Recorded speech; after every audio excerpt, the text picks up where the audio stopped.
नमस्कार. पुन्हा एकदा आपल्या सर्वांचे माझ्या यूट्यूब चॅनलमध्ये खूप खूप स्वागत आहे. तब्बल 1 कोटीचा विमा. SBI सोबत महत्त्वाचा करार. जिल्हा परिषद कर्मचाऱ्यांना आर्थिक सुरक्षेचे कवच उपलब्ध करून देण्यासाठी जिल्हा परिषद आणि स्टेट बँक ऑफ इंडिया यांच्यात सामंजस्य करार करण्यात आला. या करारानुसार जिल्हा परिषद कर्मचाऱ्यांना अपघाती मृत्यू झाल्यास 1 कोटी रुपयाचे विमा संरक्षण तर नैसर्गिक मृत्यू झाल्यास 10 लाख रुपयांची नुकसान भरपाई मिळणार आहे.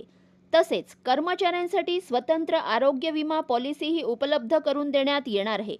जाणून घेऊयात याबद्दल सविस्तर माहिती. त्यापूर्वी चॅनलला नवीन असाल तर लाईक करायला विसरू नका, सबस्क्राईब करायला विसरू नका, नवीन अपडेटसाठी बेल आयकनला प्रेस करायला विसरू नका आणि माहिती आवडल्यास आपल्या सहकारी मित्रांना शेअर करायला देखील विसरू नका.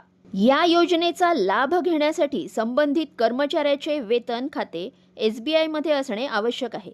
जिल्हा परिषद कर्मचाऱ्यांना आर्थिक सुरक्षेचे कवच देण्याच्या उद्देशाने ही योजना राबवण्यात येत आहे. दरम्यान SBI तर्फे जिल्हा परिषद कर्मचाऱ्यांसाठी आणखी एक आरोग्य विमा पॉलिसीही उपलब्ध करून देण्यात आली आहे. या योजनेत कर्मचाऱ्याला वार्षिक 9,000 रुपयांचा हप्ता भरावा लागणार आहे. त्या अंतर्गत 55 लाख रुपयांपर्यंतच्या उपचाराचा खर्च मिळणार आहे. रुग्णालयात दाखल होणे, औषधोपचार, वैद्यकीय खर्च आदींचा यात समावेश असणार आहे. विशेष म्हणजे या योजनेचा लाभ कर्मचाऱ्यांसह कुटुंबातील 4 सदस्यांनाही मिळणार आहे. ही पॉलिसी ऐच्छिक स्वरूपाची असल्याचे स्पष्ट करण्यात आले आहे.